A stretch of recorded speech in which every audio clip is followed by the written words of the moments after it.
நீங்கள் அடிக்கடி பலவீனப்படுறீங்கல்ல, அடிக்கடி சோர்வுக்குள்ளே கடந்து போகிறோம்ல, குடும்ப வாழ்க்கையை பார்த்து சோர்ந்து போயிடுறோம், மற்ற பிரச்சனையை பார்த்து நம்ம சோர்ந்து போயிடுறோம், சோர்ந்து போய் பலவீனப்பட்டுருக்கோம். அப்போது அந்த பலவீனத்தை கொண்டு போகிறது யார் தெரியுமா? சத்துருவானவன். அதுக்கு இடம் கொடுத்துடணும்.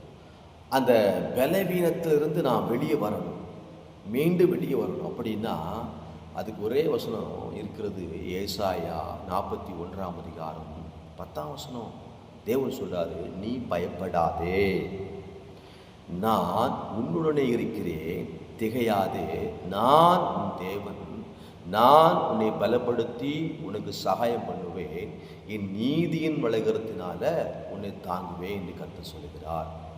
எனக்கு பிரியமானவர்களே, உங்கள் வாழ்க்கையில் நீங்கள் பலவீனப்படும் பொழுது அந்த பலவீனத்தை குறித்து யோசிக்க வேண்டாம், இந்த பலவீனத்தை குறித்து நீங்கள் பயப்பட வேண்டாம். அதில் வெளியே வரணும், அல்லது மீண்டும் வெளியே வரணும். அப்படின்னா இந்த ஏசாயா 41:10 அறிக்கைன்னு சொன்னீங்க.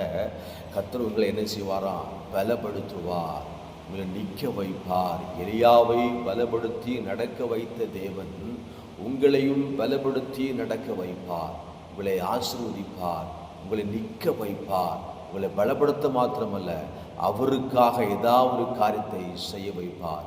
இந்த வார்த்தைப்படி கர்த்தர் யாவரையும் உங்களை ஆசீர்வதிப்பாராக. ஆமென்.